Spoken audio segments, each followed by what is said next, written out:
Good Thursday morning, Coach. Welcome back, my friend. I feel like it's been too long. It has been a long time since Monday.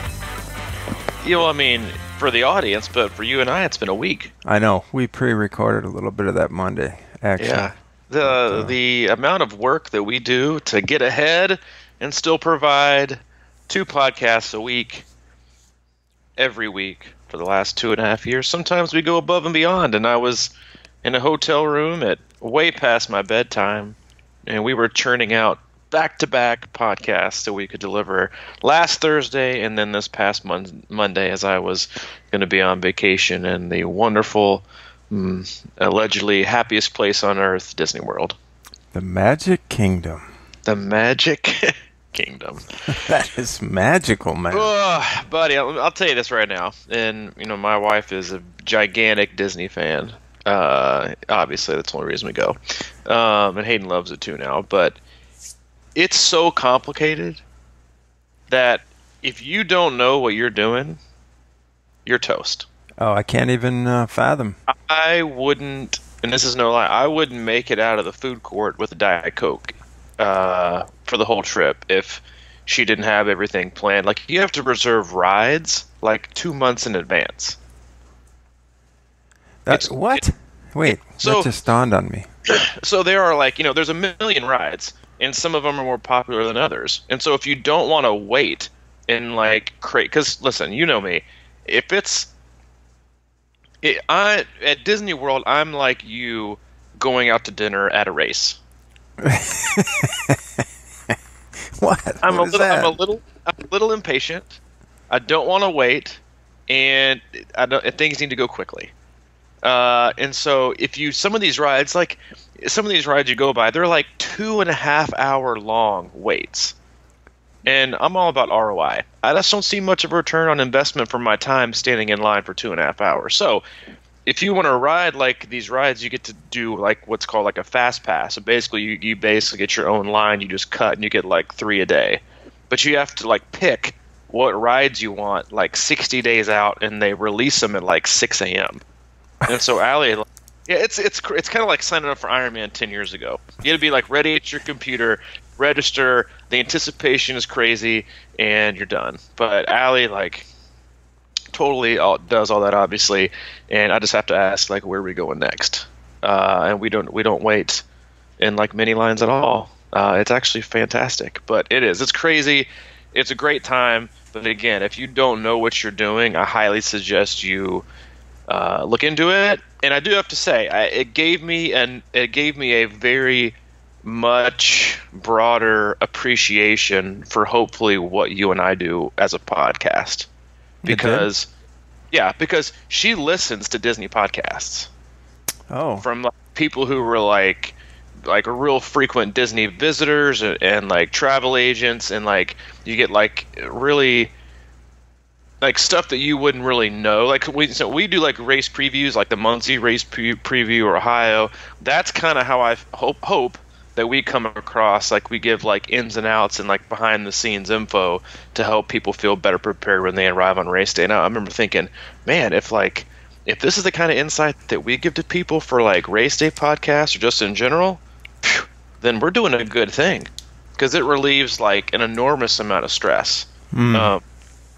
So I kind of did. I was like, man, I hope we do for others what these podcasts do for Allie when she listens and like take notes, and allows us to not like have nearly as stressful as a trip as a lot of these unprepared parents with unruly kids have when they go to the happiest place on earth. So hopefully we do that with the Crushing Iron Triathlon podcast,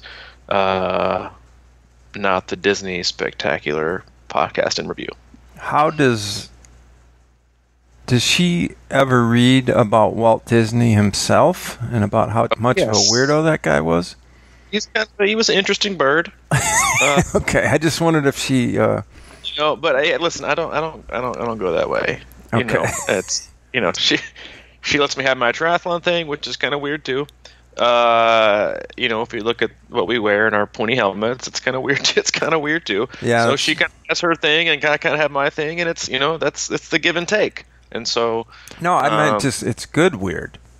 Walt. Oh yeah, Walt's good weird. He's was. Yeah, because there's a lot of was. Yeah, there was a lot of bad weirds, but I tell you, I never leave that place unimpressed with the amount of detail they put into things that you wouldn't even think about. It's actually quite fascinating, how much detail they put into everything, and like how much of the park is actually underground. Oh. Yeah, it's actually really is. Like if you've never been to Disney, or you've been and you haven't like really researched and looked into it, like how many employees they have, how many rooms they have of hotels, the amount of the park that's actually underground, because you don't ever see anything. You don't ever see any cars. You don't ever see any golf carts. You don't ever see food trucks, delivery. You don't see anything.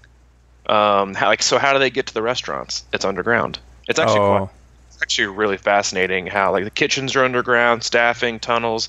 When they used to accept boatloads of cash, the armored trucks came in through underground. I mean, it really is pretty cool, and just an extraordinary business model in general, because they just have everything streamlined, man. Like you get off a ride and it dumps you out right into a gift shop themed after the ride.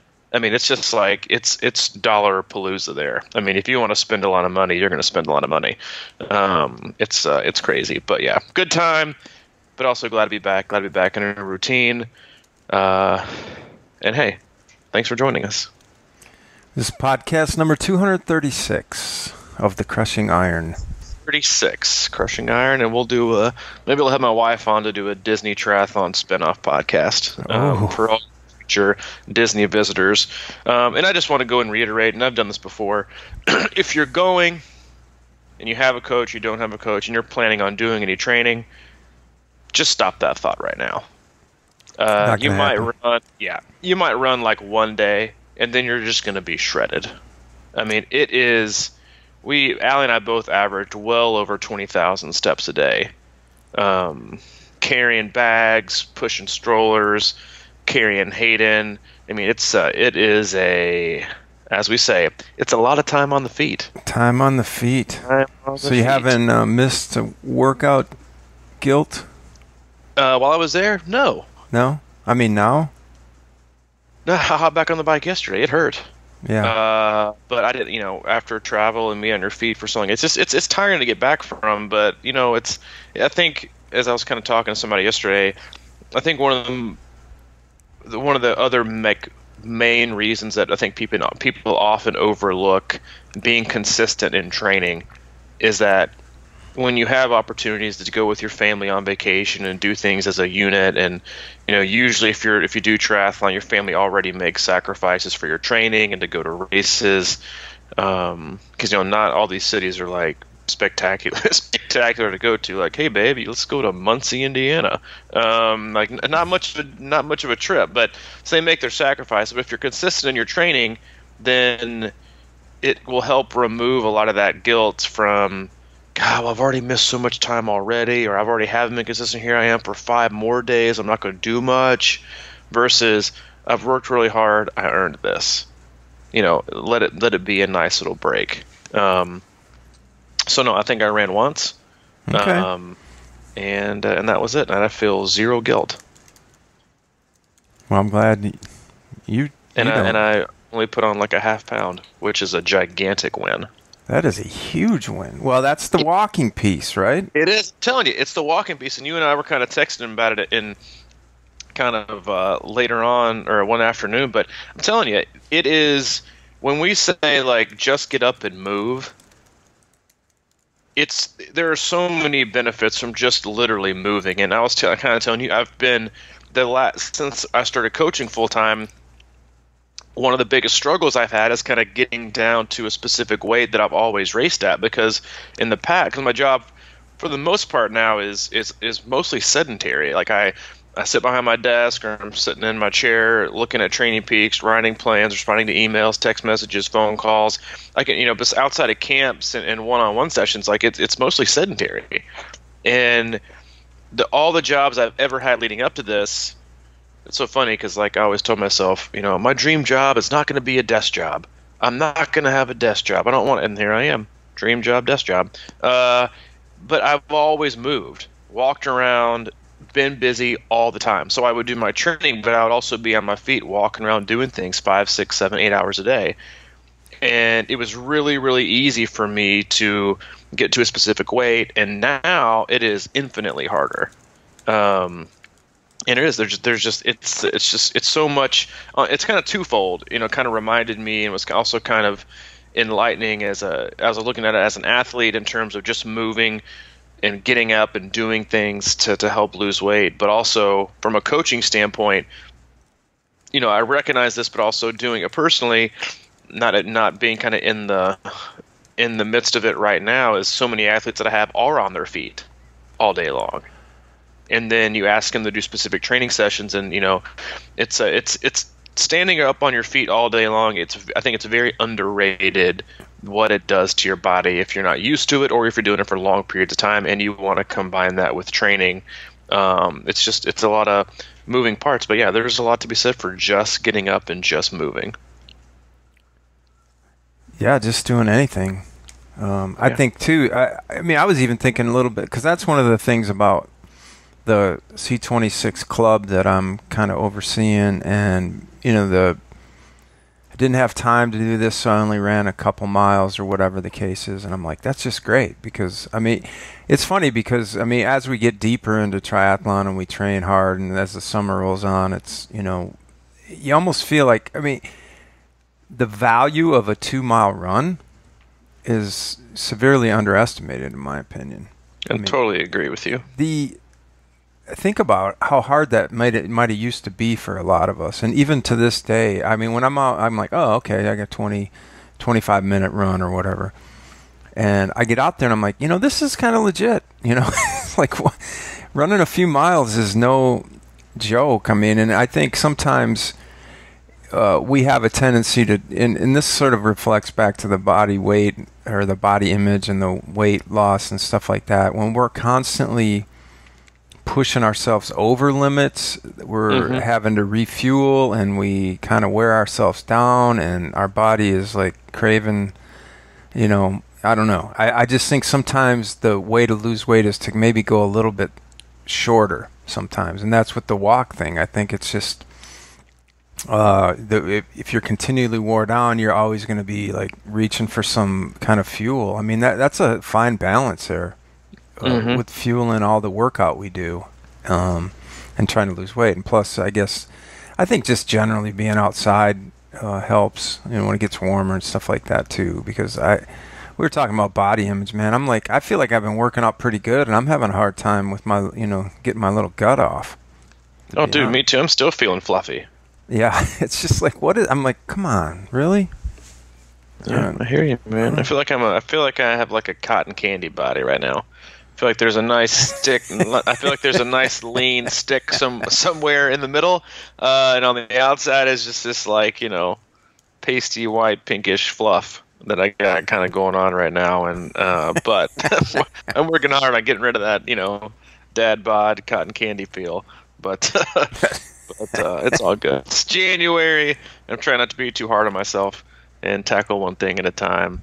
And I know that I'll be exactly where I need to be when I need to be there. Which I do have to say is, again, something that's, I think, very overrated, or is kind of overlooked rather, in terms of people trying to lose so much weight and sometimes crash diet, but be really, really strict and hard on themselves in January.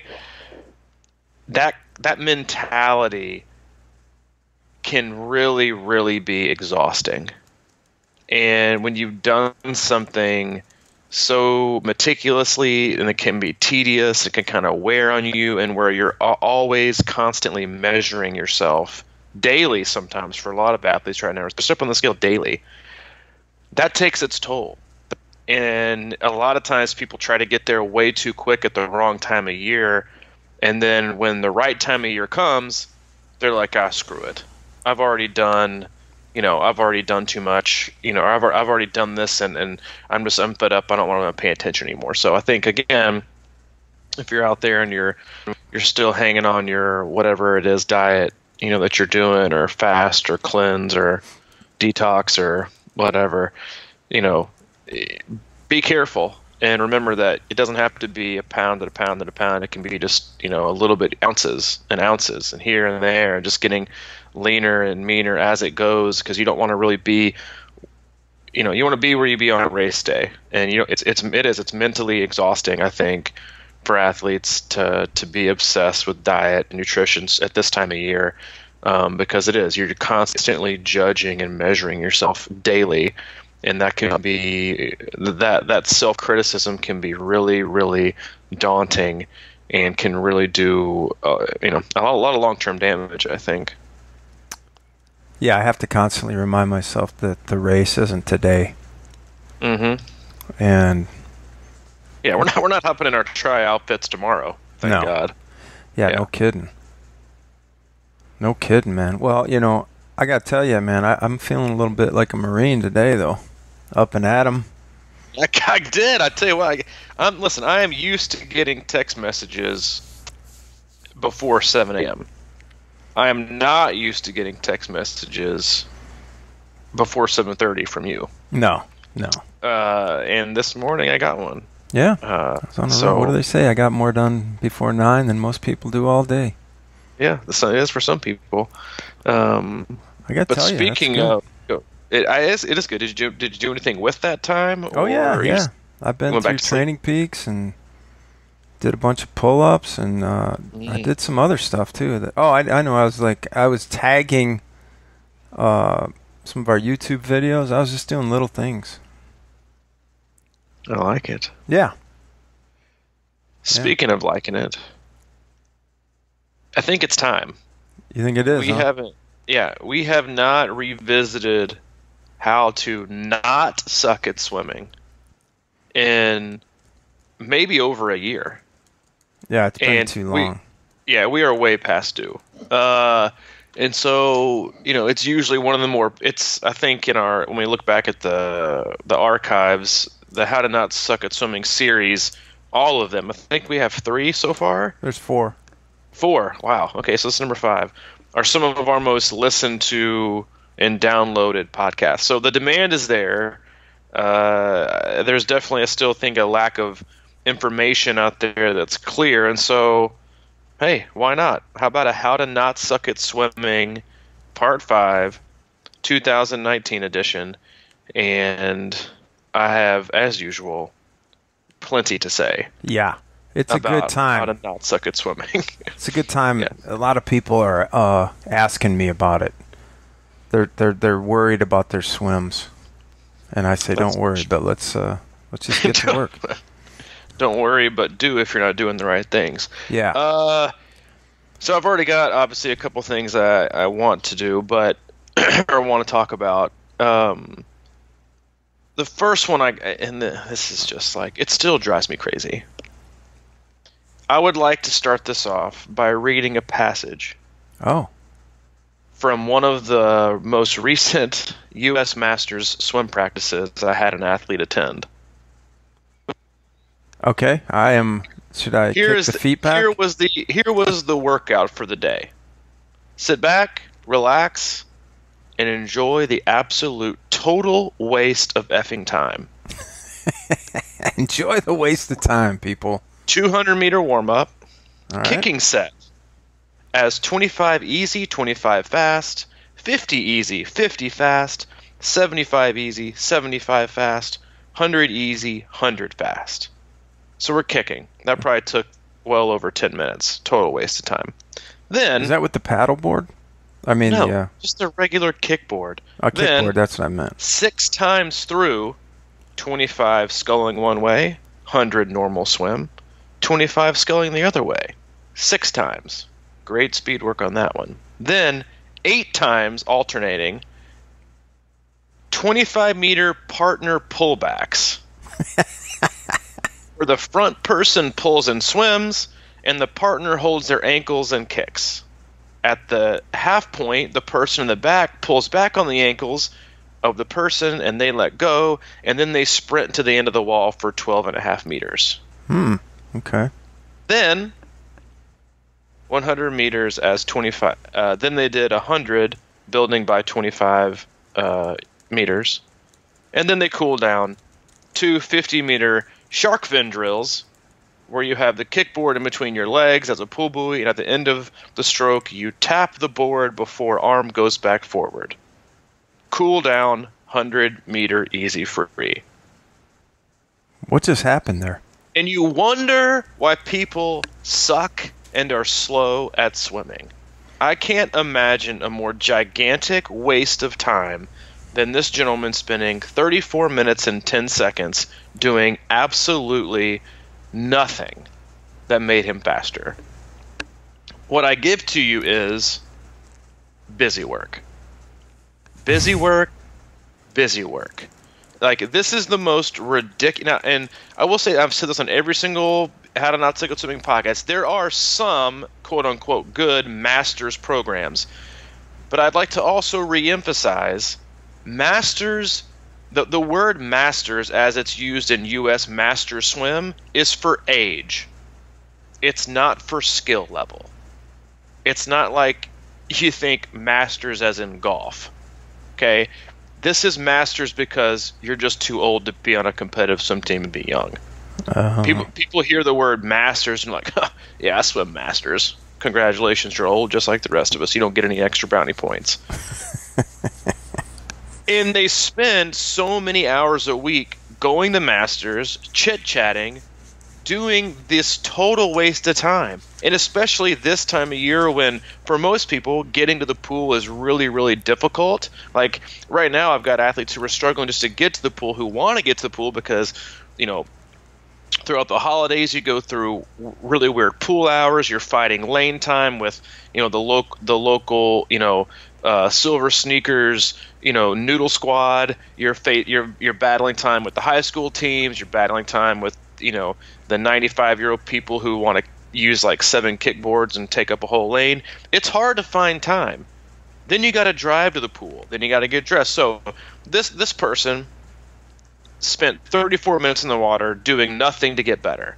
But I guarantee you they spent over 2 hours total of their day between getting up and getting ready to go to the pool, driving to the pool, getting undressed, getting on the pool deck, getting in the water, playing around, dilly-daddling around, getting back out, getting dried off, going to the locker room, showering, getting dressed, walking back in the parking lot, and driving where they needed to be. 2 hours of total waste of time.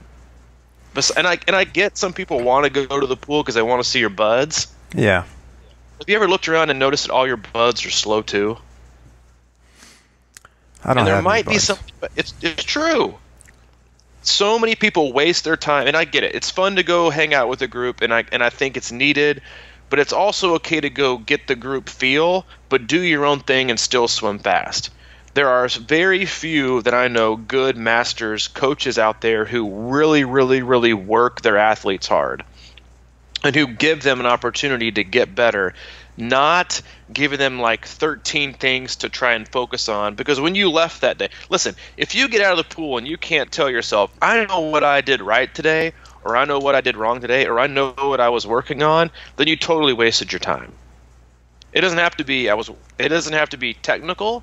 It can be, I was working on speed today. I was working on endurance today. Today was a recovery day. Today I was focusing on form. Today I was focusing on, you know, high-end speed. Today I was focusing on maybe a more technical aspect because I know what to work on.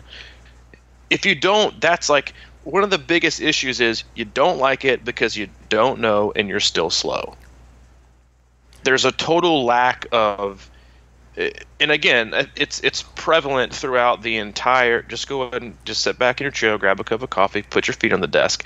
There is a huge lack and pervasive like attitude of disinterest in swimming.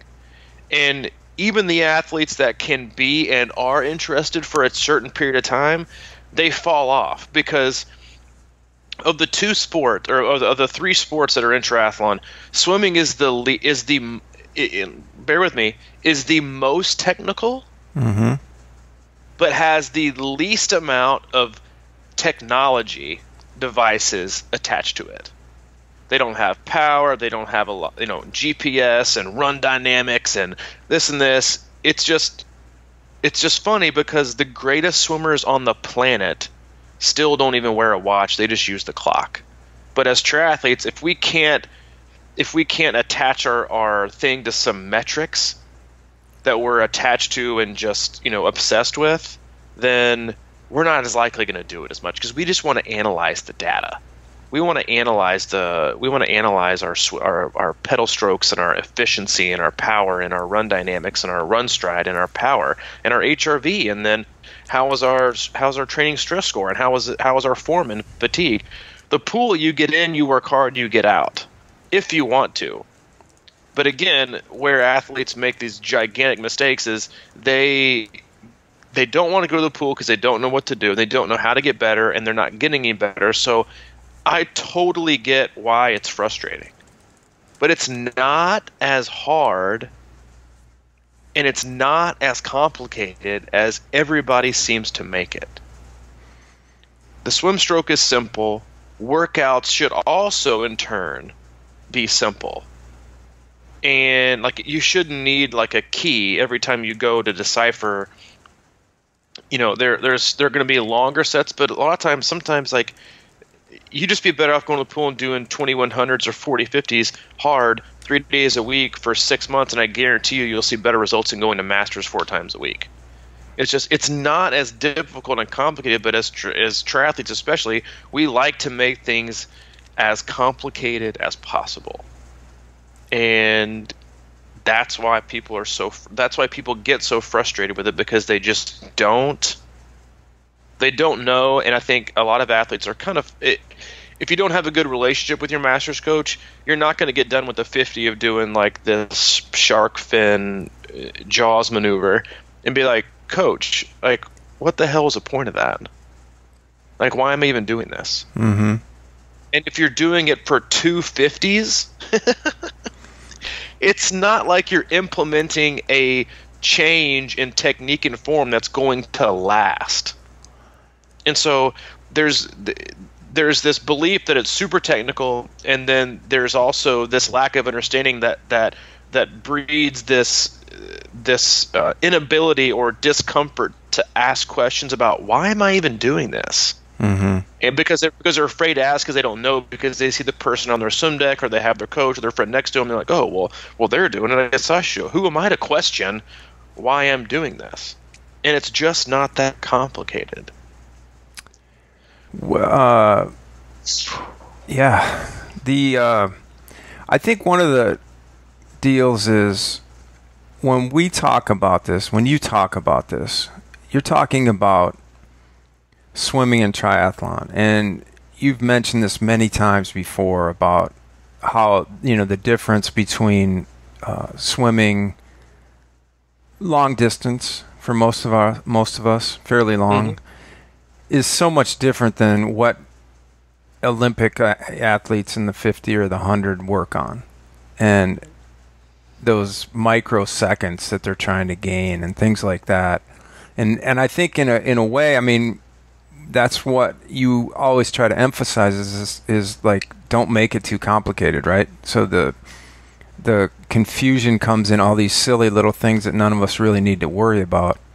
And I just want to reiterate that, because I think it's important when you think about what we're actually trying to accomplish here. We're not trying to break any swim records. We're just trying to get faster. Well, you're trying to break your own record. Yeah. And while professional swimmers will do some drills occasionally, guess what? They're also putting in 6,000 yards a day, if not more. Mm-hmm. Where most triathletes probably average less than 6,000 a week. So if you look at the percentage of time, and they're working on stroke refinement and kind of keeping things where they are. They're not looking at creating and fixing a broken stroke. Katie Ledecky's not spending time doing shark fin drill with a kickboard between her legs. She's not doing partner pullbacks. And yeah, I get they don't need to do that, but I guarantee you that's never been a part of their development. And so you look at the percentage of time you're spending in the pool, how much of that time are you spending actually doing work? Mm-hmm. It's the same thing. Sometimes when I start to work with new athletes and I look back through their training and I'm like, All right, every single bike workout I see that's an hour long, you just spent 45 minutes doing single leg drills. Until triathlon turns into like, a sport to where it's kind of an intra sport where you just run into T2 and all of a sudden you don't know which pedal's not going to be working. I get the point, because pedal efficiency is important, but spending 45 or 30 minutes of an hour ride it's not a good return on your investment. And so when you look, oh well, they're doing this, or professionals do flip turns, I should do flip turns. They're also not spending any amount of time doing that, and neither are you. And I'll talk about flip turns in a second, because it gives people the most inflated sense of pace per 100. That's like insane. But it is. It's like, look at the amount of time, like look at the 3 hours of swimming a week that you have allotted. And then you tell me how much of that 3 hours you actually spent swimming hard. And I guarantee for most athletes, it's less than 50%. Because the other thing that most athletes do is they get in the water, and if they don't have structured swim sets, like when I work with a lot of athletes remotely on just swimming. And they'll send videos, and I'll send them, like when I do swim analysis, I have like part of the package is just not me giving you feedback. It's here's your swim analysis. Here are the drills that you should do because you have this stroke flaw. So what I want you to do is fix that flaw. But when I give them these drills, we're not spending half the workout or even 20% of the workout. It's do these doing warm up to tell your brain what it's actually going to focus on and work on, and then just do one or maximum two things. Again, huge problem in swimming because it is so technical. Here's what I want you to do. I want you to focus on a long reach, then I want you to focus on finishing far away out. Then I want you to focus on pushing out in, and then I want you to get up high, then I want you below, and you're like, wait a minute, I don't even know how to do a stroke because you just overloaded my brain. Mm-hmm. So you give them one, maximum two things to focus on, because we can't focus on more than that. And even if you could, you can't refine what you're supposed to do or fix it by doing 28 things at once. And again, that's like one of the other issues is that people try to fix allegedly try to fix everything at once by doing these when all you're doing is practicing drills. You're not getting any faster. You're just practicing drills. And so I'll have an athlete maybe do Tarzan drill or do a one-arm drill, which are like my two probably favorite quote-unquote drills you should do during maybe warm-up or cool-down. And then I tell them specific intervals that they need to do in specific sets. And most of the time they'll look at me and they're like, oh, dude, I was always swimming a 2,000 yards straight, easy, twice a week. Mm-hmm. Or I was doing, and I've had athletes swim this, I do the exact same swim set every time I get in the pool. Mm-hmm. And you wonder why you're not getting any faster. And so again, like you have to have a purpose behind your swims, and you have to push yourself, which again, of all three of the sports, athletes are more hesitant and less likely to push and swim hard because they have that mentality of, I just want to get it done. So they don't want to they want to swim a straight 2,000 and be done in, most athletes probably 35, 40 minutes. They want to be done in 40 minutes. Mm-hmm. Just get in and just be done with them. Did my swim it straight through, or, stopped and, chit-chatted with Billy, in the lane next to me, and it took me 2.5 hours. Instead of swimming hard 25s or hard 50s at a higher speed, working harder and pushing yourself and taking 10, 15 seconds rest and working a different system and working on being productive. They would just rather get it done. Because I think the funny thing is that if you look back at the clock and you look back at how much time it took, that 40-minute easy swim, if you swam a faster because I don't have a lot of time. I just like to get it done with. I don't like being there. I'm pushed for time. I do a 2,000 yard straight and I swim it slow, and it takes me 45 minutes. Mm-hmm. If I asked you to swim 40 50s, and you're able to swim those 50s faster than you would in the 50 that's in your 200, and you give you a 10 to 15 second break, if you look back at it, it might require 5 minutes extra total time. Mm-hmm. But people don't want to do it, or they don't have the structure that provided for them to tell them what to do and how hard to work, and they also don't have different speeds. Another thing, triathletes really struggle with. They have slow as molasses or flailing through the water like a synchronized swimmer who just got tased. That's basically that's basically what triathletes look like, and that those are their two speeds. Swimming slow and total immersion, or thrashing the water, because to them faster means moving my arms faster. It doesn't necessarily mean moving faster to the water.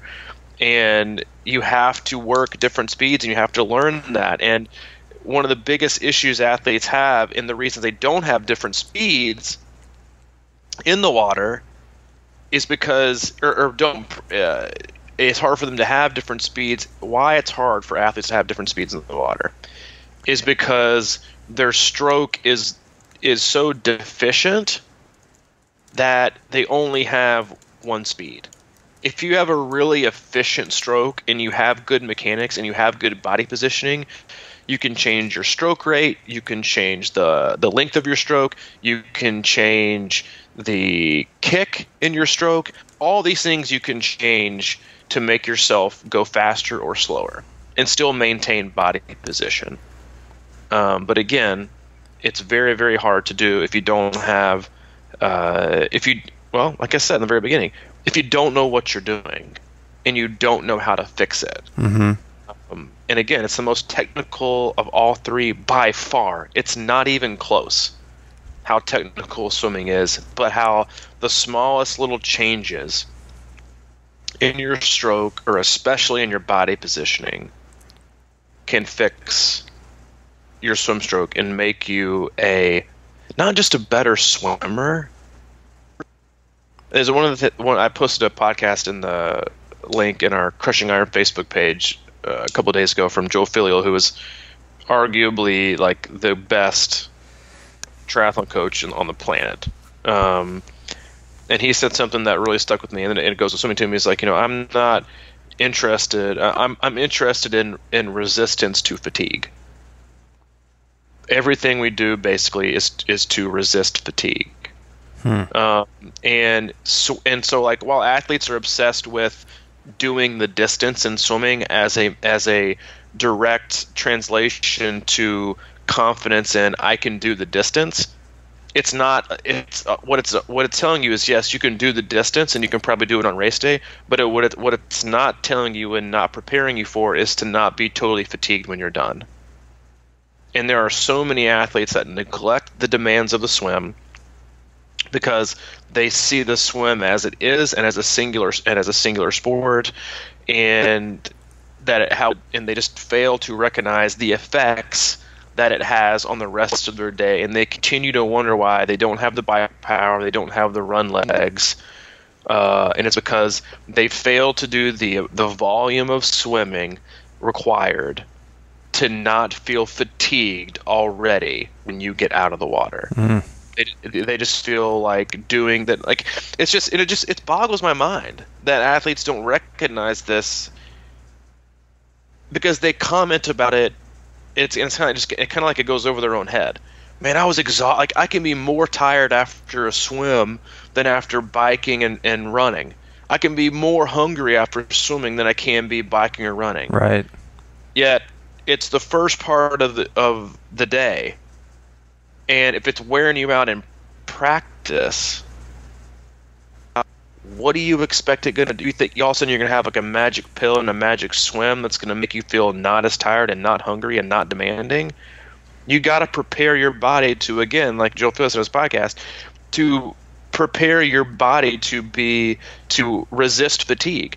And if you don't swim a lot and you don't swim if you don't swim the right way and you don't swim hard enough and you don't prepare yourself for the demands of the swim as a part of the total race, then you are going to feel fatigued and you are going to be spent, and you're going to be left again wondering why your bike split wasn't as great as you thought it might be.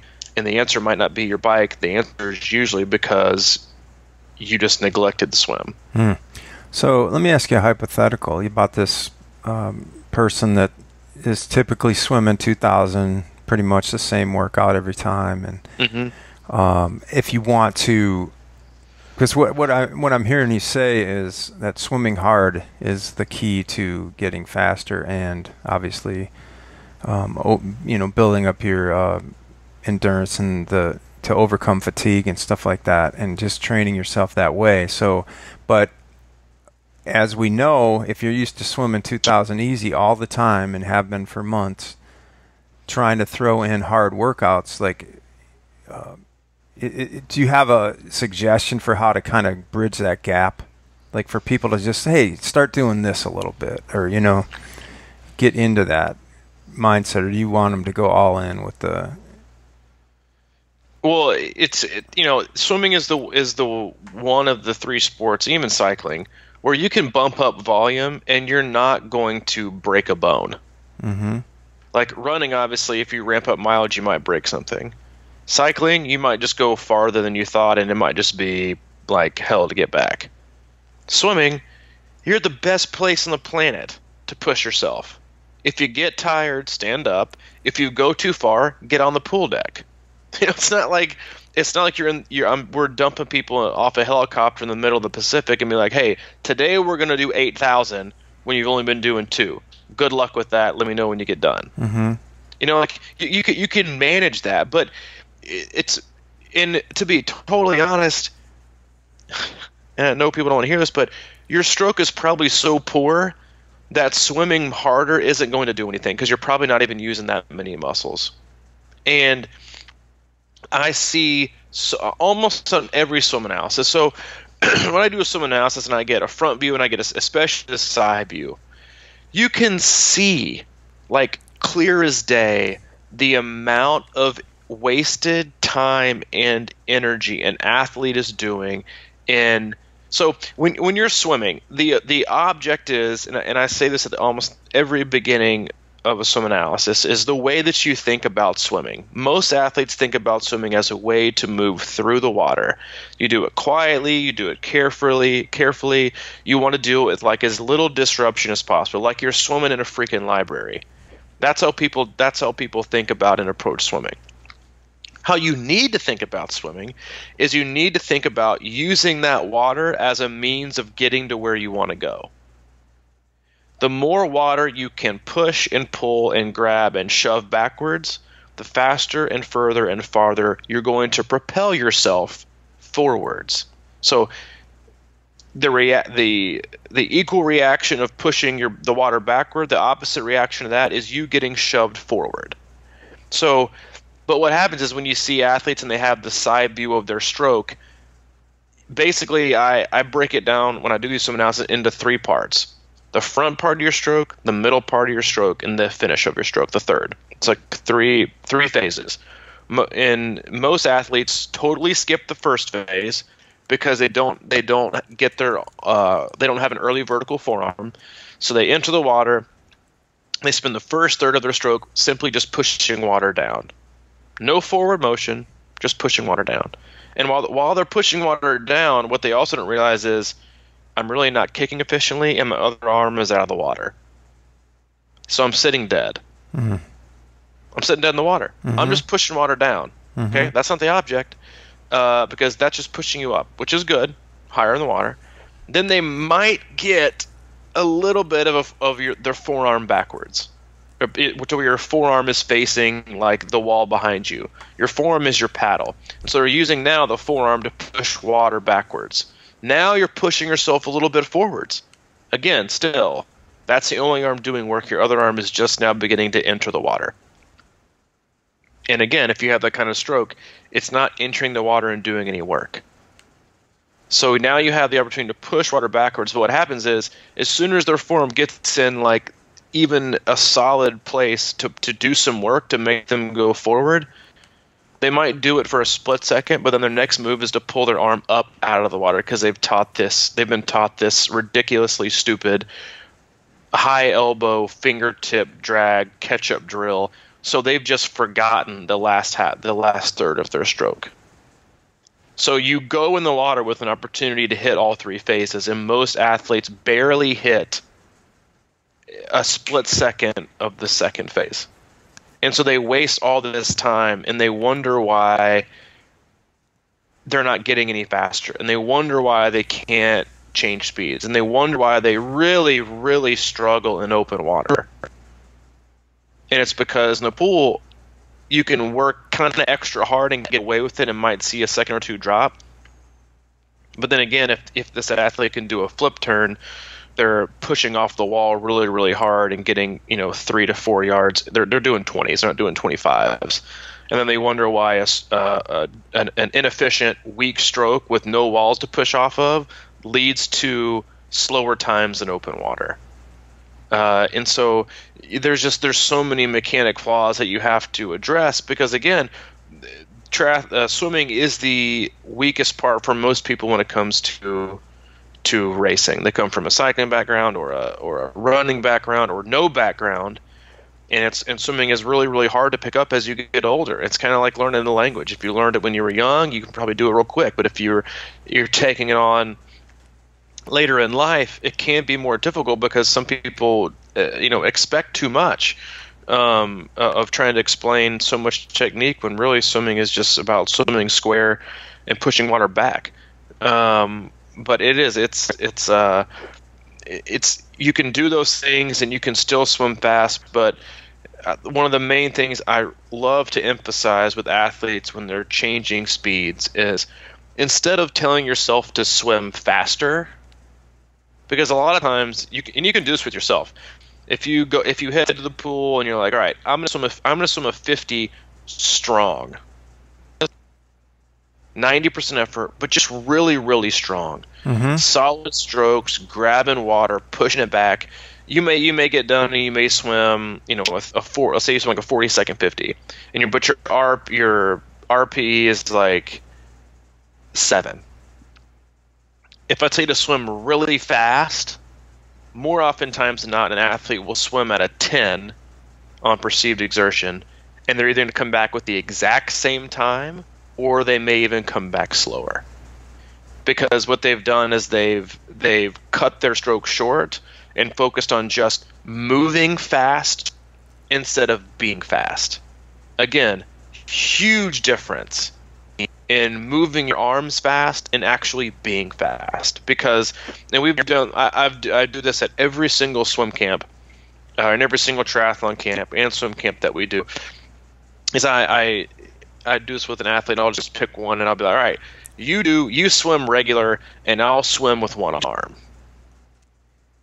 And I'm a good swimmer. I'm better in open water than I am in the pool by far, but I have really, really long strokes. And I mean long strokes as in I grab way out and I finish way back, not long strokes as in long and slow. And I've been doing this for a long time, so it's something that takes time. But I'll swim with one arm and the athlete will swim with two, and what happens?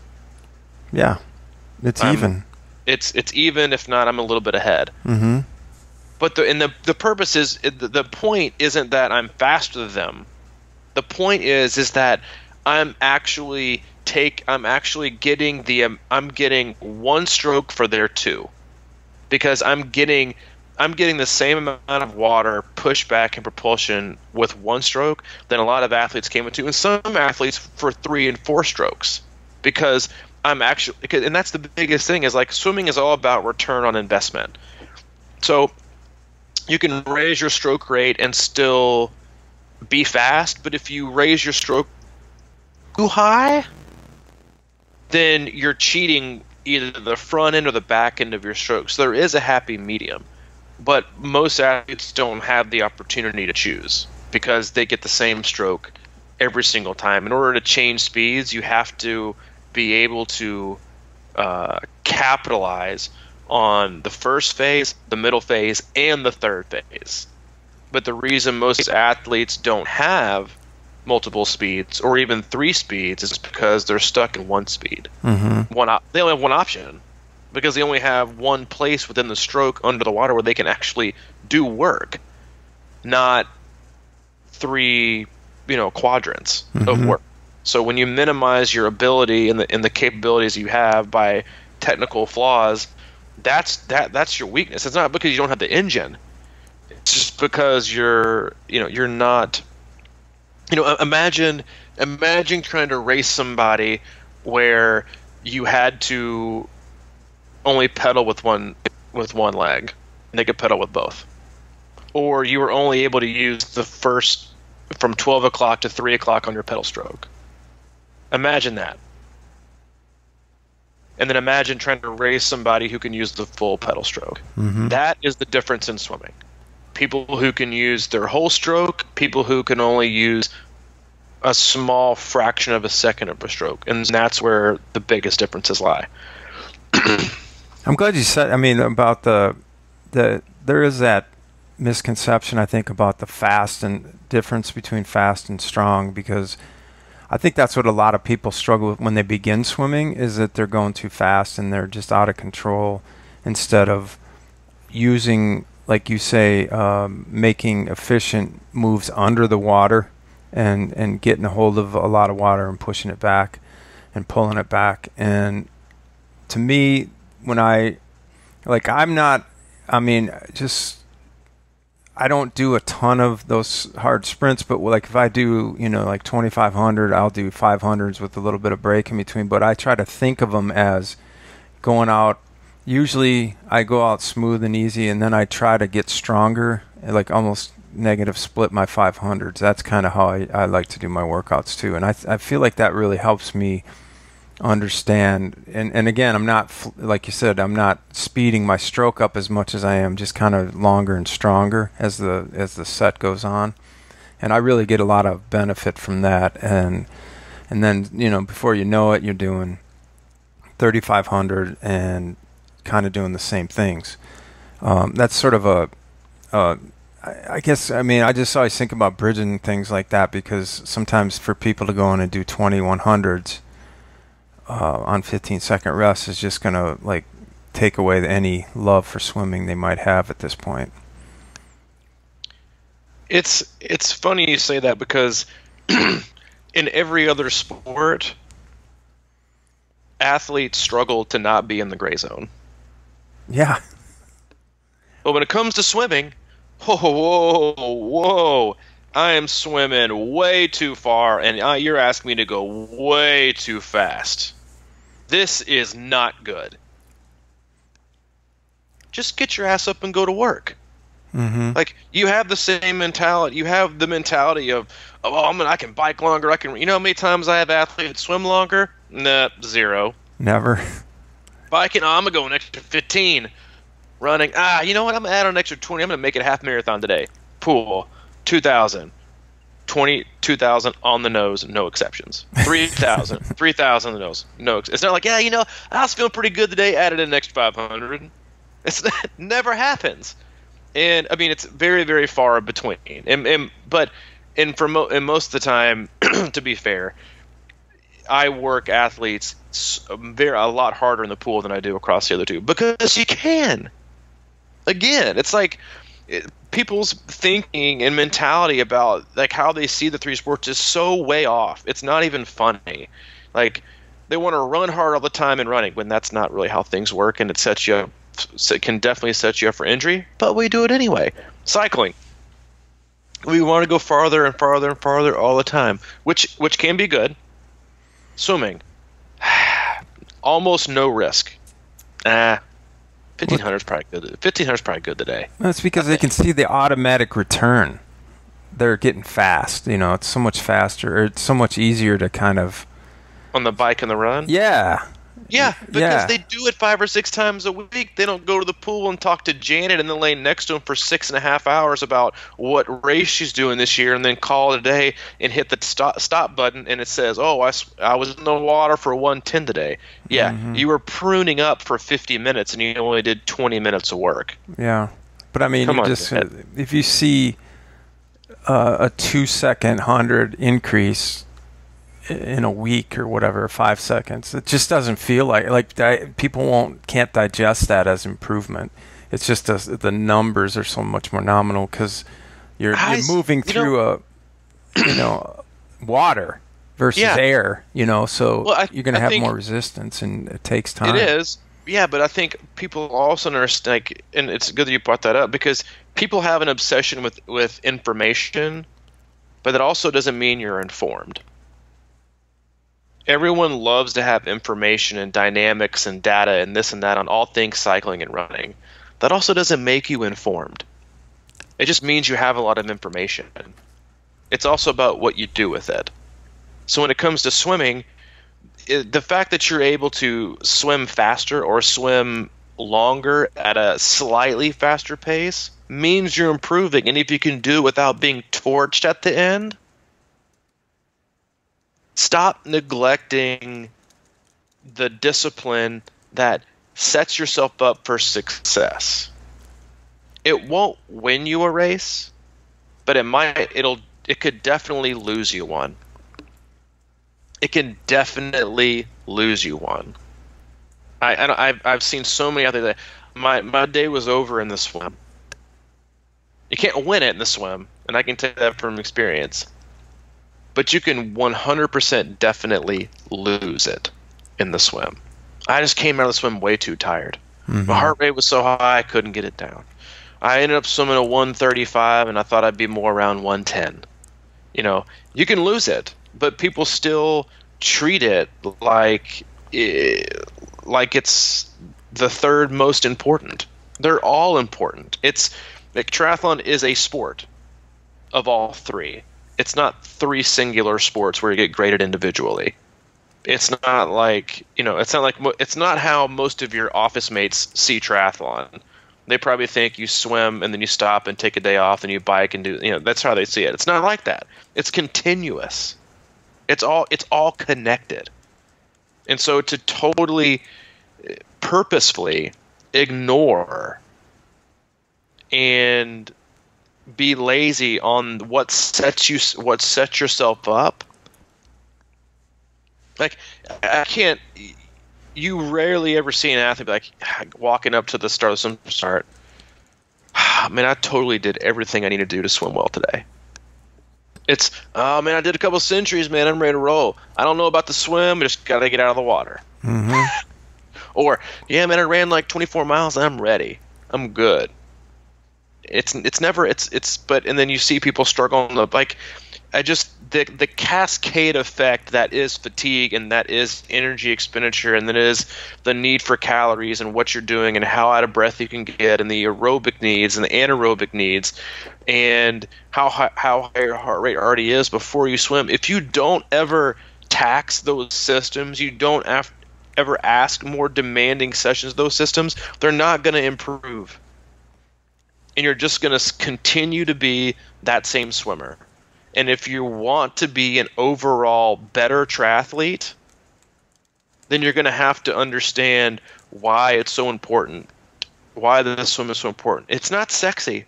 Like you said, that you can't post it. Nobody ever posts their swim workouts. It's always bike power and run pace and hills and elevation and all this and that and Zwift and all these things. The pool is just you in the black line.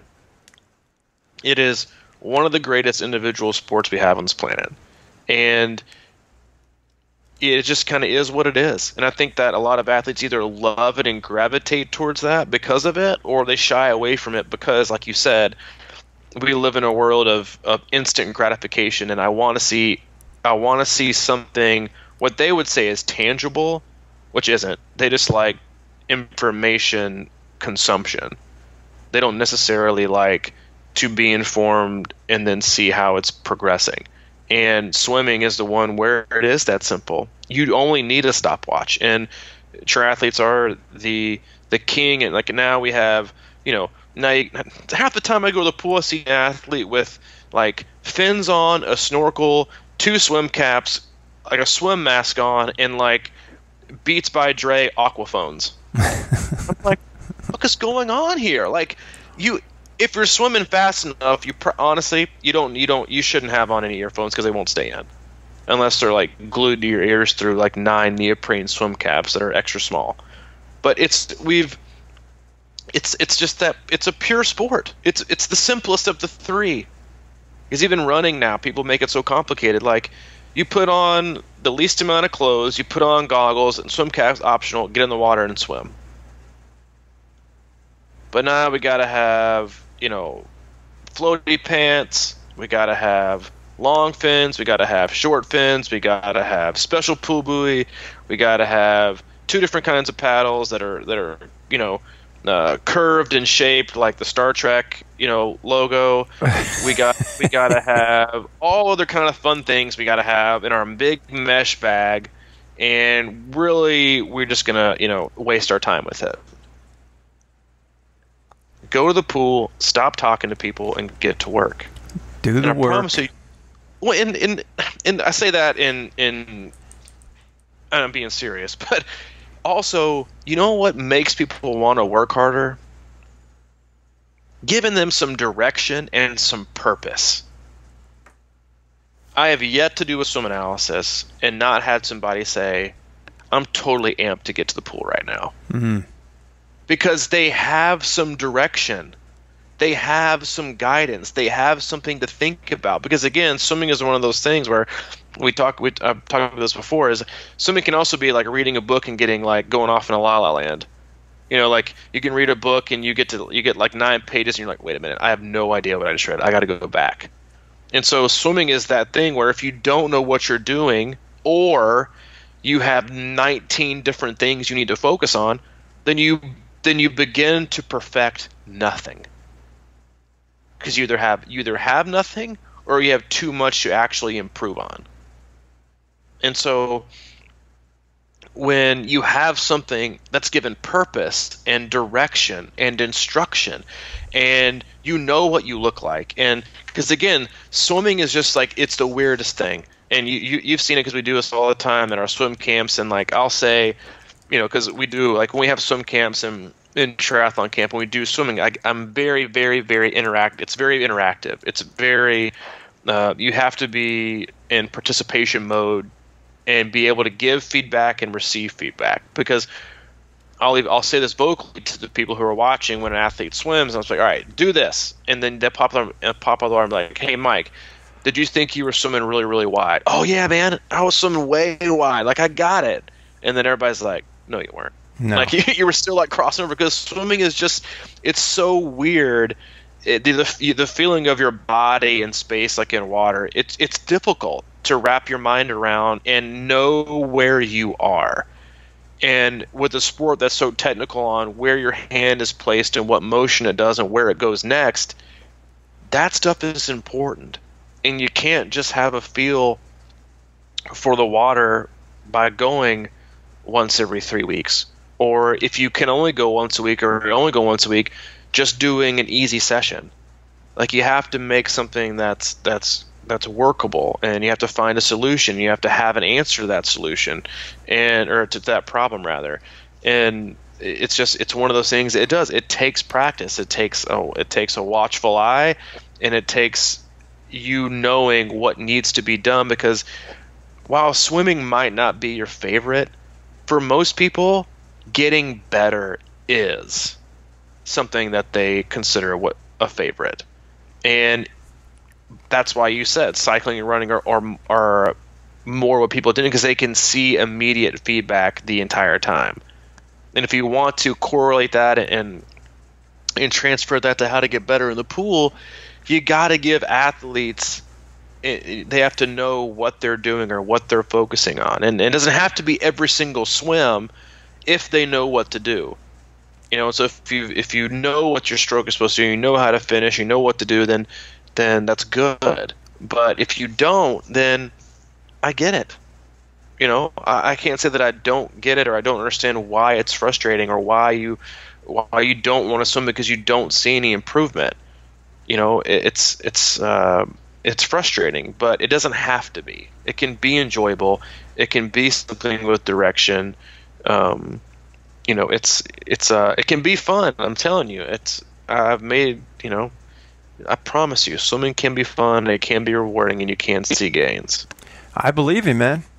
What about this swim analysis? How do they, if somebody's thinking about doing it, what do Just email you? Swim analysis. Yeah, shoot me an email, c26coach@gmail.com. It's usually like a 2 or 3 day turnaround, but I'll send you a PDF with options on packages to choose from, and then obviously instructions on what views I need to take. But I can tell you that it's, if anything, even if you just shot your own video and looked, you'd be like, that's not even like what I look like. It's kind of like how we all like get on the dance floor and think we look like Usher, but in reality we look like Elaine from Seinfeld. That's kind of like swimming. It's like we get on the dance floor and we think we like, we got pretty good groove, we got good rhythm. I'm looking pretty smooth. I'm on beat. And you don't see a bad dancer, you see an opportunity. Exactly right. And then you see a video and you're like, that's not me. Swimming is the hearing yourself on an answering machine. It's never good. It's like I don't. That's not how I sound. No. But yeah, you can do that, and then we do 3 different swim sessions at all of our triathlon camps. We have a few spots available in August left. That includes 2 open water sessions and 1 pool session, and then we're also as of today we are announcing a swim camp in May. Yeah, swim camp in May. We'll put a link in the show notes. Small group, just 20. We'll have 2 long open water sessions and 1 pool session. But those camps are a lot of fun, and it's always good to have. Again, a lot of people think swimming one-on-one is the best method, and it does have its benefits. But swimming is one of those things where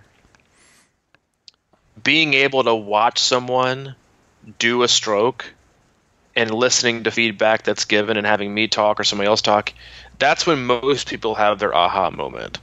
Because like when we do swim camps and triathlon camps, you swim, if there's like 20 people there, one person swimming, while they're swimming, everyone else is watching and everyone's giving feedback. And so you get to see like 19 different strokes from different people and 19 different solutions, 19 different fixes. And a lot of times it'll be like, hey man, like Mike, Tom over here, that's exactly your stroke. And you're like, oh really? And see how we need to fix that? And things click. And it's a lot easier to more information, more solutions, more analogies, more descriptions. Because swimming is one of those things. Like I learn something new every swim analysis I do, or I learn a new way to describe it that hopefully allows a person to digest what I'm saying in a way that allows them to perform the way that we want them to perform. And there's no better way to do that than in person. Love it, man. Thanks. Yeah, no problem. I get slightly passionate talking about swimming. Yeah, you like your swimming, man.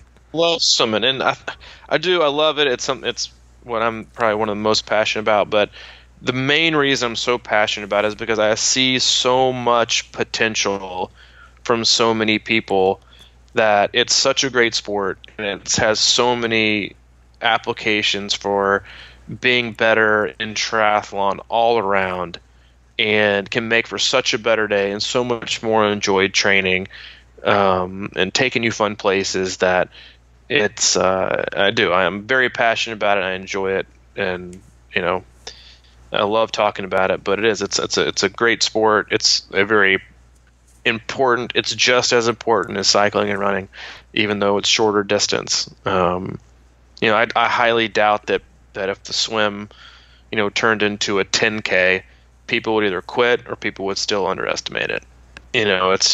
But it is what it is. It can be fun. You can see improvement. Keep working at it. There you go. Do the work and don't suck. Do the work and don't suck at swimming, because you don't have to. You don't have to. All right, everything else, crushingiron.com if you want to check it out. We still have 7 days left of the special $299 for the year in the club program. You can check that out at Crushing Iron in the club tab. And I guess we'll catch you later. Catch you Monday. Monday it is. Have a good weekend, everybody. Get to the pool. All right, man. See you, dude. See you, bud.